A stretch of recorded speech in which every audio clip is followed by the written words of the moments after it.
Hey, what is up? Welcome to the Bayside Student Podcast. I'm sorry, allergies. I sound nasally. I know I feel weird. I know I sound weird, but my name's Jared. Hey, no Karsten today. Couldn't make it. Woo! Auburn I'm up there just churning his own butter. I don't know what they do up there. But we have two amazing guests. We have Amy back again. There we go. Natural replacement for Karsten. Natural replacement. Awesome. Absolutely. Amy, who are you? What you doing? What do you do around here? I think it's the first time tuning in. Oh, wow. My name is Amy Zielsdorf, and I'm one of the high school pastors here at Bayside. Go off. Awesome. There we go. Queen over here. She. queen. If you guys don't know Amy, Queen you mother. are missing out. She is the me. queen of Yeah, yes. You do the, like, I'm the the I queen. thought we were talking about Morgan. No, I am the queen. Yes. yes Yes. Bayside Devos. She owns it. And speaking of Devos, over here to Miss Refuel Devos. Morgan, you are my mother's favorite refuel. Wow. I don't know what to call the That's person who really does it. kind. Devotional leader. Wow. Yeah. Devo Queen, I believe. Devo Queen. Wow, Yes. What an honor. Yeah. Twyla loves you. Shout out Twyla Twyla. Furs. What a Twyla beautiful loves name. Furs. Birds. I know. She should do some refuels. Let's get her on there. I love that. She would be terrified. I I'd love to have my mom on it, but I'm just shaking even thinking of the idea. That would be crazy. She is wild. Yeah, she's where I get my charisma from. Absolutely. Your Riz. Yeah. No, I Twyla's don't got have some much of Riz. that. Twyla is the Riz Charisma. Queen. The Riz The Queen. OG Riz Queen. That's awesome. I'm sweating now. But Morgan, first time on. Yeah, thanks for having me. Absolutely, it is an honor. But what do you do around here? Tell us a little about yourself. Yeah. Well, where should I start? You got like 8 titles. I feel like here. It feels like that over time, but Yeah. currently I am the next gen pastor at our Oh. Bayside Granite Bay campus. But next gen for us is young adults. So we've got 2 young adult ministries. We have 18 to 25, which is college aged young adults. And then we have mid 20s to mid 30s, which is sort of like that young professionals age. I would like to change the name to something like young adults who have bills to pay or something like that, because that's sort of what that is. Yep. This is like a really funny story, but the title young professionals is something that I would like to get rid of, because we have these like outdoor volleyball hangs, and in the bulletin it says, hey, come to this, young professionals hang. And then these people are showing up to Harry Crab Park to play volleyball in their like business professional attire, thinking it's a networking event. Oh. And I'm like, oh, well, I'm so sorry, guys. This actually isn't a business networking event, but you can stay and play volleyball. And they're like, all right, I'm going to hike the slacks up and just Oh go my for gosh. it. Like, Yeah. but do you Mad want my respect. LinkedIn profile? At the Yeah. same Exactly. time? Do you have a job for me here? I'm like, actually, I don't. But if you, While we're you're here. welcome to attend. Yeah. So that's what I do as like my job. But I also like I have my hand in a couple other things here at Bayside, just kind of all hands on deck. And yeah, I'm married to my husband Benji. We've been married for woof. Speaking of a hot man. Speaking of- Jeez. No, it wasn't a woof. I think that was an oof. Yeah, that was I gotta develop my Christine Kane thing. When she refers to Nick and she's Oh. like something about Most perfect perfect hunk of male flesh, and I'm like, Yeah, what's yeah. my Benji thing that I'm gonna say? Yeah. Typically, He's I like- love the word flesh, but somehow she pulls know. it off. She does it. Yeah. Yeah, He's like a hidden ninja where like Yeah. you don't know he's there, but you feel his presence when Yes. he's around Yeah. in the tech Sense. booth. He's a force. He's Absolutely. a That's a force. great way of putting Yeah. it. Yeah, he is a force. Yes. So we've been married for like 8 months, which is not that long. That's but crazy. yeah, we love the church and we love ministry, and we love student ministries Yeah. in particular. So We should get him on here talking about production and lights. Now that I'm would be always a little feat scared. if you got him on a podcast. that would Yeah. be crazy. I don't know exactly what he would say. I but don't we should either, but that's try. what makes me excited. Yeah. exciting. So my husband does like lights, and he's sort of a behind the scenes figure. Would like to be. He prefers to be seen and not heard. That's sort of his vibe. So I'd be curious. It'd be a short podcast. Yeah. But it would be a podcast. But it would be a podcast. It'd be a podcast. There You're you like, go. what is it like to work with students? And he's like, good. Or he's like, I don't. I don't. Like, why are your podcasts 45 minutes? These could be 7 at Yeah. the most. The You're lighting's being horrible in here. inefficient. Yeah, the light is terrible. But hey, so today we are talking about mental health, which Mm-hmm. is crazy to think because I mean, I've been doing this for forever. I feel like when I first started doing youth ministry, I don't feel like mental health was a common topic or even like a saying I knew. But now I feel like it's something that we talk about as often as dating or anything else. Like we'll do series based around mental health. I know Bayside Church did a whole sermon series in the main services about mental health. And it's something we're experiencing at like a pandemic size in our culture, around the world. I'm a big stat guy, and so I brought some stats. Stats guy. I know, yeah, I love the stats. But there was a bunch of statistics came out, and this is what kind of blew my mind. That 27% of college students, so this is Morgan's demographic, have depression. 78 percent of students have diagnosed or discussed depression, mental health, and they've seen a professional. 32% of students have mental health conditions in college. 64% of students are no longer pursuing college due to mental health. And the list goes on and on and on. And I mean, we've all probably walked through this with students before, but I think it's something that is not going away. And I honestly, the sad thing is, I feel like it's only getting worse, and I know as you guys are working with students and young adults, what are the things you guys are seeing in your spheres, in your areas? Wow. Yeah, I mean, I don't know that I think it's still jumping from like the student ministries, high school ministries, middle school ministries, jumping into college ministries. It feels like it is a topic and an issue that is really, I mean, it's heavy on all of those fronts. Yeah. I mean, my experience, part of the reason why I'm passionate about this subject, and especially for the age ranges that we get to minister to, is because so much of the beginnings of not my battle with anxiety, but my experience, because I personally struggle with this too, but my experience with knowing what I was battling through and then starting to put words and communication to that, starting to learn practices, starting to trust people with that information for the first time. All of that happened in high school for me and then intensified over the course of my young adult years. So it's interesting, like we could get into all of the things that we think are happening right now that make it to where, this generation is one of the generations that seems to be struggling the most with mental health issues of various kinds. We could get into all that stuff. But the reality is, it is something that is ever present right now in the life of our church, in the life of our students. And something else that's really cool, I had a conversation about this just a few days ago, is that it's sort of like this even playing ground between the world and the church. It's interesting how suffering of various kinds can belong to lots of people from lots of different faith, lots of different belief systems. If one person struggles with a mental health disorder of some kind, it is weird how that is like sort of level playing ground to invite several different kinds of people into the conversation. And so it is interesting. It's something that we're talking about a lot right now. It's something that we're seeing a lot right now. I disciple a group of 8 girls. 7 of them are actively dealing with some kind of a mental health issue right now. And it is a huge conversation outside of the church as well in the world. So it's a really interesting relational point. Yeah.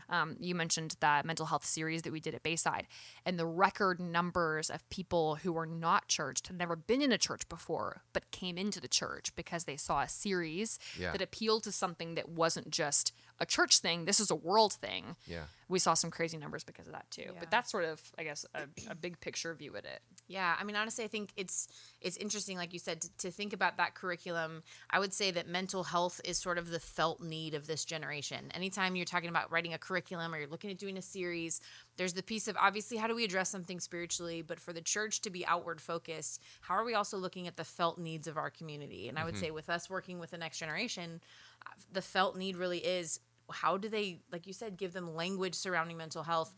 And how do they see that God is even present in the midst of their suffering, that it's not a lack of love for them, it's not a lack of care for them, but that he's present even in the midst of our suffering. But also naming our suffering is essential for them, because it's interesting as we talk about so many things with students. A lot of times they'll be like, oh, well, students are just experiencing so much younger these days. And to some degree, I think that's true with obviously them being exposed to so much earlier. But I also think that we're getting language for them a little sooner than maybe we have in the past. 100%. Absolutely. Yeah. Yeah, and we're able to diagnose it easier because I think the language has become more normal. And I would say in some spheres it's become more normalized, and other spheres it's not. And I think so one thing Morgan does here too, which she didn't talk about, but you guys should all check out, is she's doing the Am I Doing This Right podcast, right? Yeah. And you guys just had, I mean, my favorite was Stephanie Kane. Yes. You just had an amazing guest on. Yeah, we just had a bunch of amazing guests. Yeah. Dr. Stephanie Kane was a huge one. We just had Candace Cameron Bure on. from Full Ever House. heard of her? Yeah. Actress and producer, and has all these Also really cool an things unsung going on. hero. She's in the movie Unsung Hero. Your Yes. favorite loved- movie. I Good did- plug. That's I did probably love the it. 5th time I've heard you talk about it today. I went into it and being should like, pay you. King and Country's doing some movie. Okay, all right, let's go. And I went and watched it, and I was you loved it. crying. I was like, Loved this is it. insane. Yeah. And I do love a good Jesus story. And I'm not gonna lie, I love it. Who doesn't? It was. I cried. I It was hope we great. do. You know. All of us do. Yeah. Also, like, I think I have a couple dad issues, and so seeing like this mom that was like a stud and just killing it, and I was like, oh, and like, I and then like know. the dad kind of comes around and advocates for his daughter. I was like, Cool. just crying. So, Yes, and the Happy girl Mother's next Day to me to didn't all help. the Happy unsung Mother's heroes Day. out Yeah, there. all the Yes. unsung ones. Actually, have you heard the new song? I like sent it to my mom. I was like, Mom, check it. She's like, oh, it's so You're nice. such a big fan. Yeah. I love I that. she Yeah, roasted you're a me, huge but fan. okay. So, but I bring that up because I think, especially with females, this topic and like mental health is a lot is common, but it's not so common with men. And I think a lot of men still today, and even like whether it's students, pastors, or even like high school guys or young adult guys, they don't want to see a counselor. Right. Like I'm doing some marital counseling with some friends of mine, or former students, now friends, and they're getting married. And I was like, have you guys seen a counselor? And the female was like, yes, I've seen a counselor. Like I'm open to this. And he's like, oh, I don't need one of those. And I'm just like, really? Like, because for me, like I grew up where this is really embarrassing, but I had this girl I had a crush on in elementary school. Okay, and there was a tragedy at our school, and this one of her friends tragically died, and so she was devastated. So as the boy who had a crush on this girl, I'm like, I'm devastated as well, and so I got to go see a therapist, but that brought up a lot of anger and dad issues I had, nothing to Sure. do with this other thing, Yeah. but like actually brought up real legitimate anger issues that I was dealing with and was cool. having. And so I got exposed to a counselor and got to open up and talk, and it really helped me work through a lot of things that I didn't realize was actually going on. Liking a girl is how a lot of guys will end up in counseling. So Wow. It's like- But however it happens. however you get Yeah. there, if it's for the girl, if it's for the actual thing, Yeah. whatever gets you there. That's interesting. Absolutely, but just for your guy and your guys' perception is, and I think Amy, we kind of talked about this on the walk over here, is like the language I think has become so normalized, and maybe spheres of like females or even like just some young adults where it's like, man, I am feeling depressed or anxious or this, and that language is maybe not actually what they're feeling. Yeah. But then on the other hand, you have people who are just pushing it down and don't. So like as a student's pastor, what would you say to encourage them with both sides of those types of students that they're walking with? Okay, so this might be controversial. Oh, let's get the tea. Is that okay? Yeah, let's go. Might be Absolutely. This is what we're here controversial. for. And Take a you sip might of be my about to liquid say, death. actually, you answer first because I answered first last time, and I would love for you to answer first. Just in case you contradict me or I contradict you. Yeah. Oh, that's exciting. I don't know what you're going to say. I mean, I would say two things. One, I do think it is absolutely time, and I feel passionately about this, that we stop treating anything related to emotions as specifically a female issue. We're done with that. We have culturally conditioned boys to think that they don't have feelings and to think that they don't have emotional issues, to Yeah. think that only the girls are the only ones with the emotional needs. Yeah. As human beings, all created in the image of God, our ability to have emotions, to steward them, is a gift from God, and is one of the ways that we bear His image.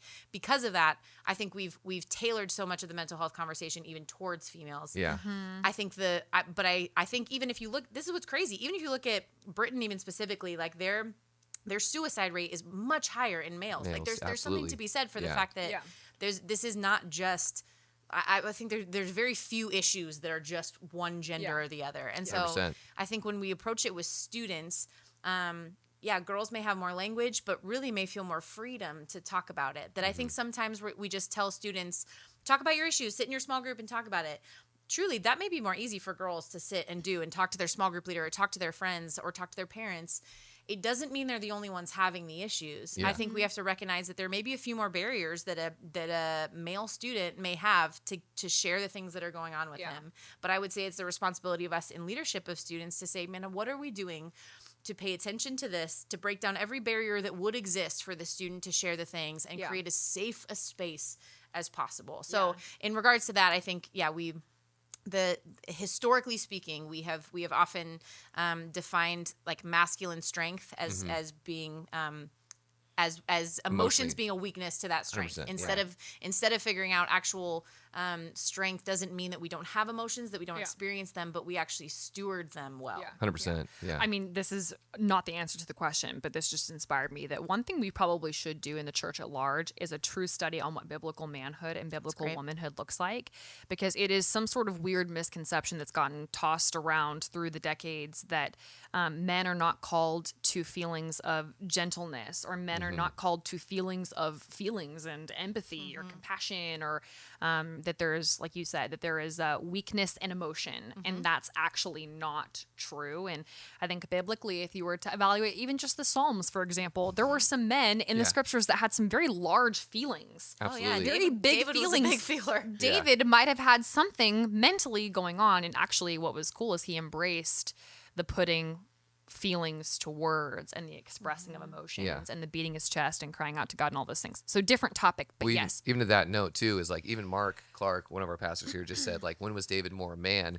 When he was writing poetry or when he was out at battle? Yeah. And that's where like that was coming with it, where it's like, how do we like get rid of the notion like, man, I didn't realize how much this was a need. Yeah. You know what I mean? Like my dad, I love my dad, but he is that old school man where he's like, I'm not seeing a counselor. Yeah. I don't need that. Yeah. That's for the weak. And I'm just like, Dad, you were struggling with your mom's death when we were 14. Yeah. Like you should have saw a therapist. You should still see a therapist.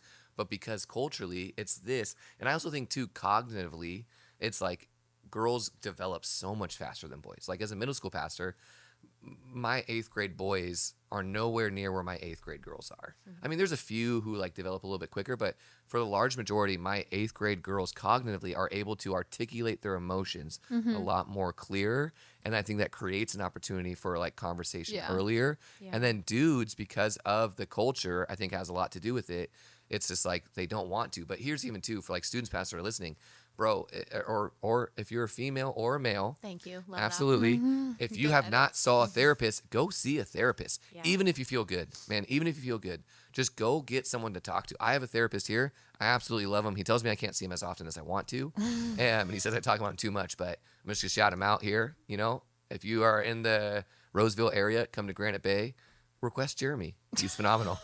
Is there some sort of HIPAA? I thought Yeah, so, but there apparently is. not Hey. to Jeremy. He can't acknowledge you. So He can't Jeremy acknowledge will never me. acknowledge Jeremy's this like, happened. He's like, we I've need never some heard of that boy before in my life. He actually gets upset because he'll be at our staff meeting. Yes. And- And you'll I- shout him out for being like a good counselor? I just like And he's want to say living hi it. to him, and he's like, "You like, can't, "Just let me you live." can't keep doing," and I can't introduce him to people as my counselor. We probably have to cut this part out, is what you're saying, for Jeremy's sake. I didn't say his last name, but to back your to the point. Yeah. Well, I was going to say one of the things you brought up, which I think is really interesting, this idea of, okay, so clearly we're at a time in history when we are putting words to things that might not have had words previously. I would say if we were to look back even in my family's lineage, there's some histories of what to me clearly now were mental health disorders. Yeah. Even some like previous suicides, which before my current understanding, the way those were described were so interesting because it was like, it was just a tough season and then this happened or whatever, right? And so I think, the actual idea that there have been mental health issues for a long, long time is probably very much true. It's not like mental health issues are just arising right now. However, absolutely. there is a certain amount of awareness and communication and validation that is going into the time that we're in right now to validate the experiences that people are having.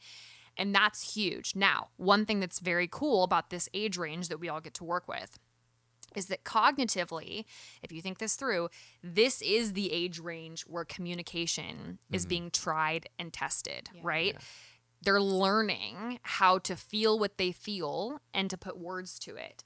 And you mentioned something I think is really interesting, like almost like the anxiety and depression are now buzzwords, right? If someone's sad, they're like, I have anxiety. If someone's depressed, I have depression. Or if they're feeling sadness of any kind, if they're hungry, they're like, I'm ravagingly depressed. I need medication. Yeah. Now, this is probably the controversial opinion for me because I think a lot of people are passionate about like getting to the root of like who's actually what, and we need to stop people from using the buzzwords of mental health issues. And obviously, I completely understand the sentiment there. But I think what I would encourage youth pastors to do is actually encourage people through the process of figuring out exactly what they're feeling. I remember the first symptom that I ever had of anxiety was stomach aches. Yeah. Which is funny because I look back at what those stomach aches were, and now with the words that I now have and the vocabulary and the experiences, I would label that feeling much differently now. Then I knew it to be a stomach ache. Now I know it to be anxiety and a little bit of a panic disorder. And so I think a lot of our students right now are feeling things and they're testing out and they're practicing and they're trying to articulate what that is. And I think that being wrong about that is actually okay because they're Absolutely. figuring it out, right? So to say for a small group member to come up to a leader and say, I have depression, I don't know that that we need to dismiss that or be like, no, they're not depressed. They're just this. I think it's actually a victory that a kid is feeling something and then they're attempting to attach a word to it that they maybe haven't had previously. And then that word will eventually morph into something else. I think a big tip for all youth pastors, and this is something that I was looking for as a high school student when I was feeling all kinds of things, is the validity that what I'm feeling is truly my experience. Absolutely. It doesn't have to be your experience Yeah. for it to be real. Yeah. To me. Absolutely. Absolutely. And I think if we can set up students to know that when they come into, youth group or midweek services or with their small groups or whatever that is, if we've created a safe place for students to share their experience and for someone to look them in the eyes and say, I see you. I understand what you're saying. Not necessarily I understand what you're going through, but I understand what you're saying. Yeah.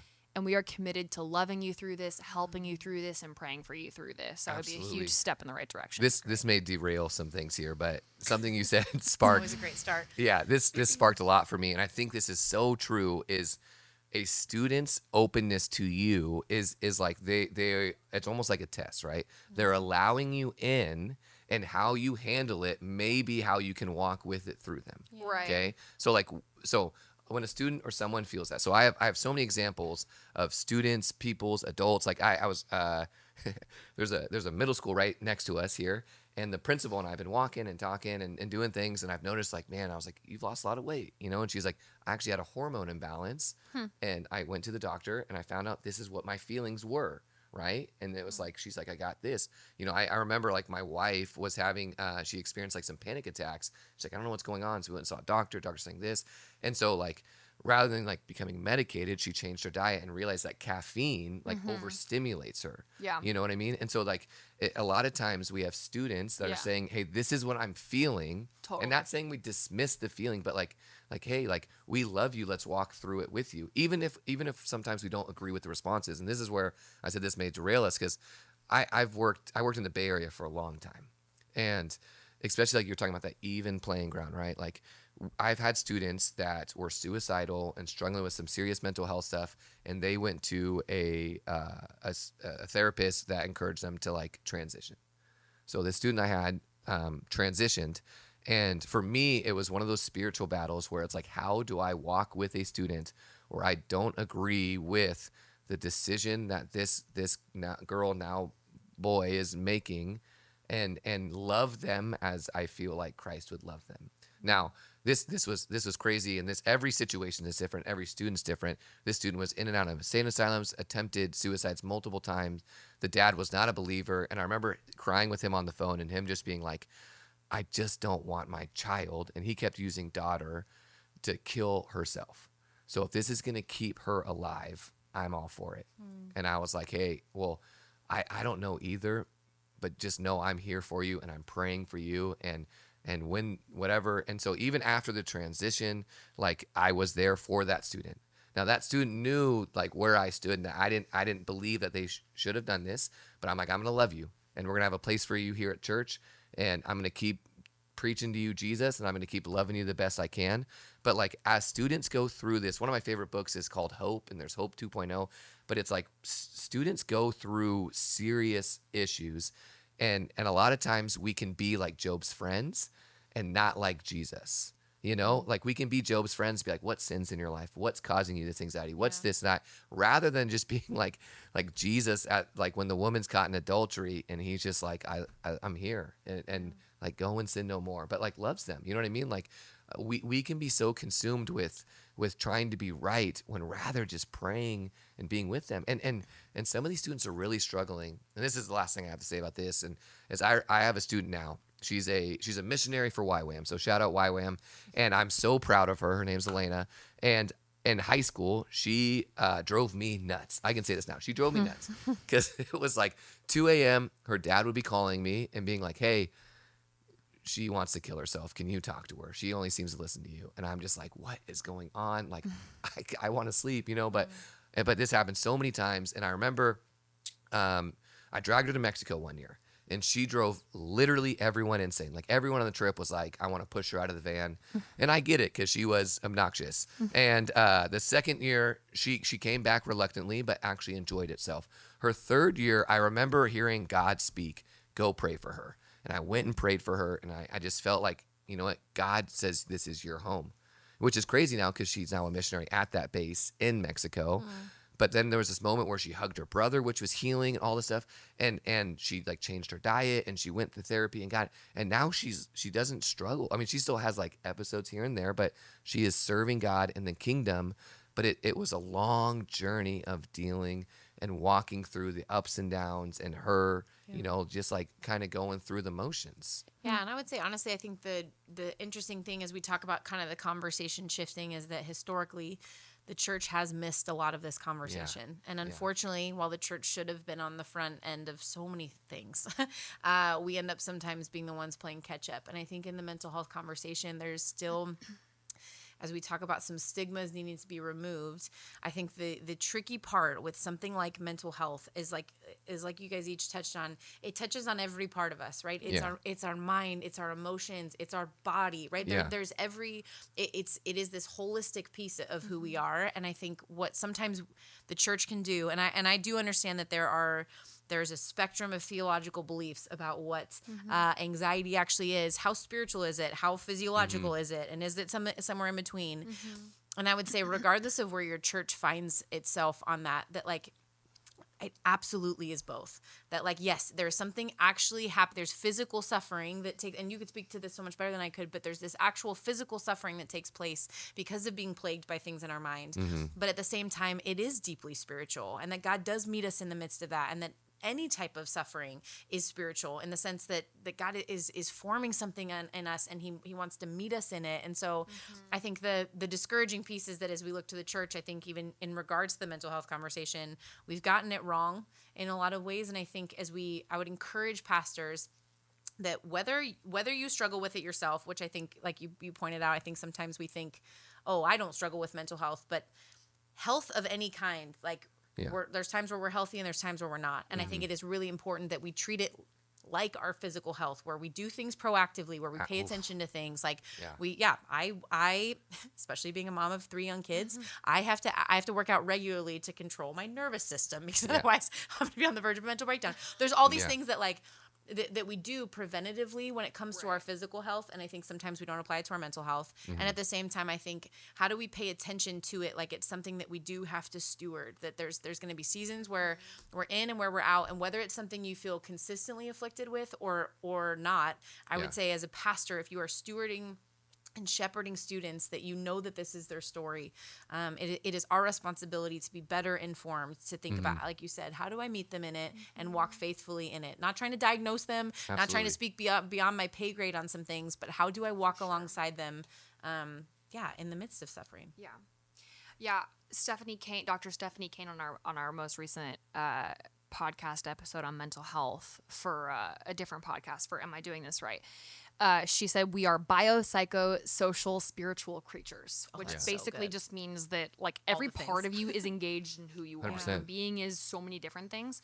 I think one thing we probably don't do that much within students and young adults ministries is teaching how to care for yourself in all of those ways, because like your example with Carissa, if the way that you're fueling yourself actually doesn't support good nervous system health or mental health, then there are some things to get figured out. Like if you're constantly in your room playing video games, first of all, you're being exposed to so much blue light. And then also you're like never seeing any vitamin D. So well, then dopamine overload. Like, There's things.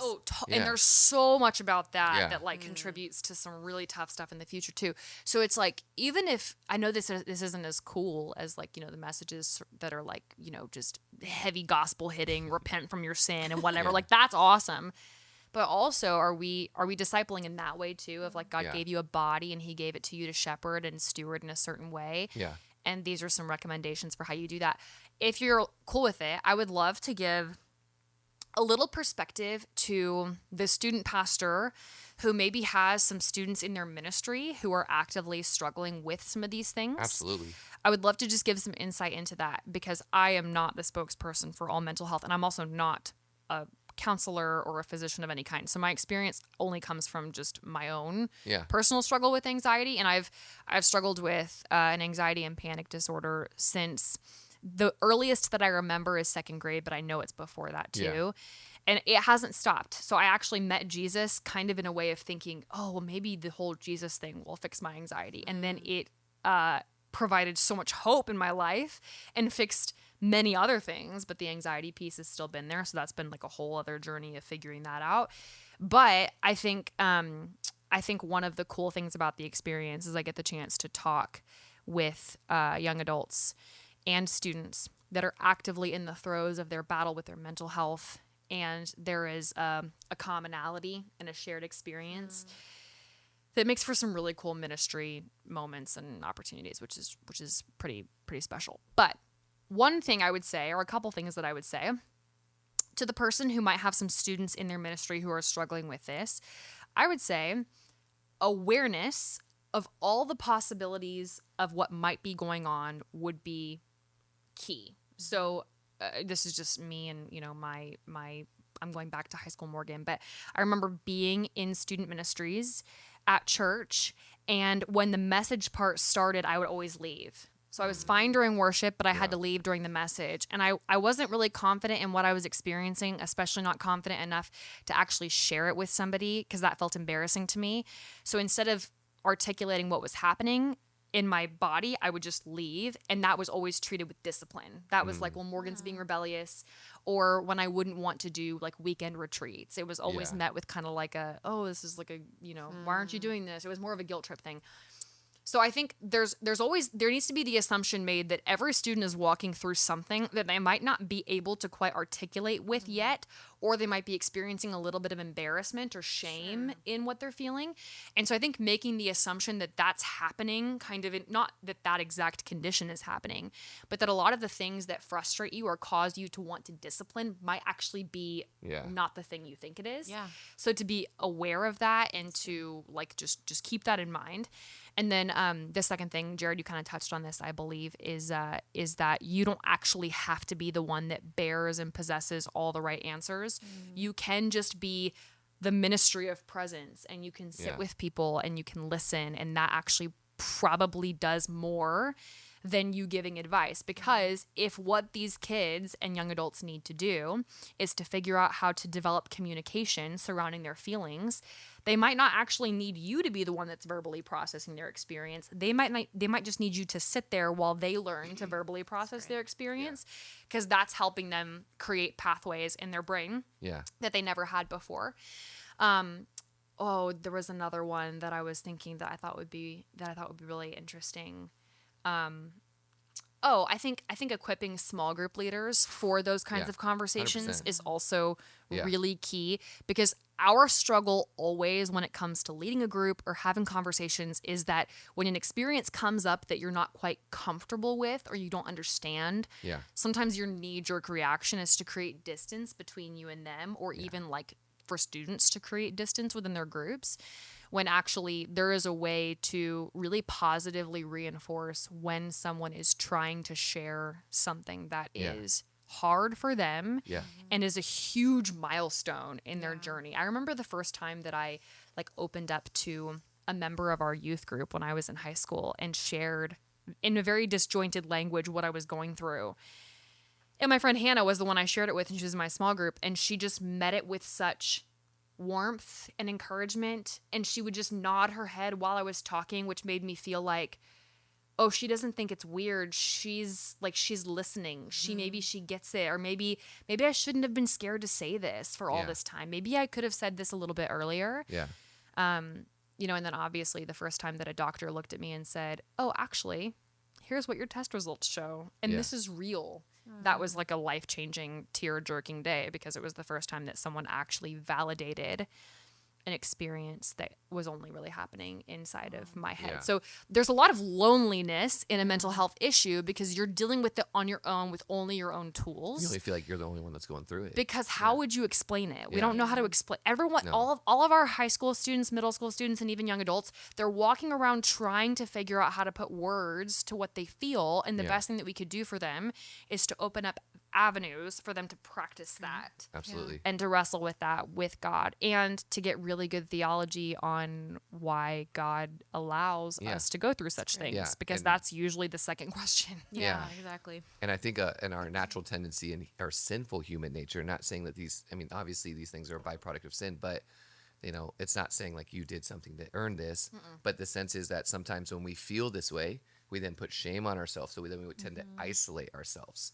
Like if I feel different or I feel like I'm not like this, then I'm going to isolate myself and pull myself away from probably the people that would, like your friend, you said, like I felt like I should have shared this with them. And that's one of Satan's best tools. Absolutely. It's like, hey, you're the only one. You You're the can't only tell one. anybody because if you did, you would get, whatever. Absolutely. Or it's weird. No one else is going to get it. Like, Yeah. It's just Why doesn't would make you even sense. try? Yeah, Yeah. totally. Well, so as we wrap this up, the question I want to ask is what's one thing like, hey, students, pastors, do this. Like this is one best, like, I mean, you just gave so many great, so you may want to repeat yourself again, Morgan, but hey, what's one thing we can leave them with? And I love to leave them with resources. And so like, I read this book, my counselor recommended it to me. It's called Internal Family Systems. And it's like it's an idea of counseling and understanding how like your internalize things. And so there's 3 levels, well, 4, including our soul. And then you have your managers, your firefighters, and then they kind of describe it like internal insecure child or the baby. And so this is wounds, scars, fears, like big traumatic stuff. You know what I mean? Like that's going on. And what happens is like you have your daily managers, how you function. But if you ever been around someone where it's like all of a sudden they just freak out and you're like, what happened? Like I thought we were cool. I thought we were joking. And all of a sudden it was just like they snapped. Well, that's their firefighters. And what happens is when you are going to expose something that you don't want people to know, that insecurity, that biggest fear, that abandonment issue, that whatever it is, that you'll hit a firefighter and then they will explode. Like I've seen this so many times in student ministries where students will be joking, doing things, and all of a sudden that one student just loses it and you're just like, what happened? But now I am aware that we hit a firefighter. Like this student just exploded because there was something that was about to be exposed. So they just put out the fire. They destroyed a lot of things because they didn't want anyone, to realize it. Even too, Gary Smalley is he's a big relationship guy, like marriage, all that stuff. And he has it's called the Relationship DNA. Great book. I read it in my marriage counseling my first time around. And it's the same thing. Like all of our fights, like in a marriage, are based out of fears and insecurities. And even when it comes to like understanding students, like you said this, Morgan, it's not, the problem isn't always the problem. You know what I mean? Like this may be expressing itself, but like, hey, like let's just listen and be quiet and be present and acknowledge the person as loved and walk through it with them and understanding that like at the end of the day, I can't heal anybody. Only Christ can heal people and Christ has the resources and directions and things that can actually truly help a student. And I can just be that vessel. Yeah. So outside of those 2 books, what are something like you want to just encourage, equip, tell us students, Pastor, as we wrap up? Yeah, I think while this is such a complex issue that, like you said, it gets after every part of our being, I think on days where I, and to no one's surprise, like many pastors do, have a bit of a savior complex. It's a big shocker. It is that reminder that I am not there to save people, but as I do think about like in speaking to student pastors here, we have to remember what our role is in this thing. That I'm not a counselor. I'm not a psychiatrist. I'm not a doctor of any sort. And I think, but what is my job? And Morgan, you put that so beautifully. My job is to try to teach them to the best of my ability, like by the power of the Spirit of God through His Word, about who God is and how He thinks about them. Yeah. And so I think as we look to do that in the midst of a mental health struggle, yes, how do I speak to them about suffering and, Yeah. and having a right view of it? Because oftentimes we don't realize that we have a wrong view of suffering until we Yeah. suffer, and then we're like, wait, sorry, this whole thing doesn't hold up. Like, and so how do we do it in like a preparatory way of saying that suffering is coming for us all, whether it's in the form of mental health or Yeah. another. How do we have a right view of suffering?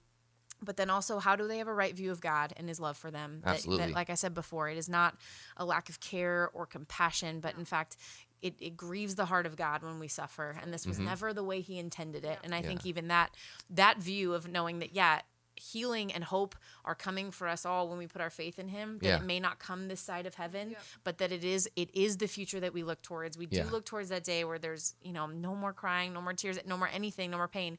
But at the same time, how do we live in this in between of knowing that Jesus has already won, and yet we wait the perfection of heaven one day. And so really good. my job is to help them live in the in between as we look to God and his word. So when I get outside of that, I think is when we start ending up making more mistakes. And that he's experienced it too. Jesus experienced it, and that's what I think is crazy. Like it's like the afflicted in amount every of way. anxiety and stress that he felt in the garden to rupture, his glands. Yeah. Like that's like he's experienced the feelings and emotions, that that's we've right. experienced. I think that basically hits the nail on the head. If you do nothing else but you faithfully teach the word of God and help people live in that in between of, Can't drop these. it's fantastic. It's so good.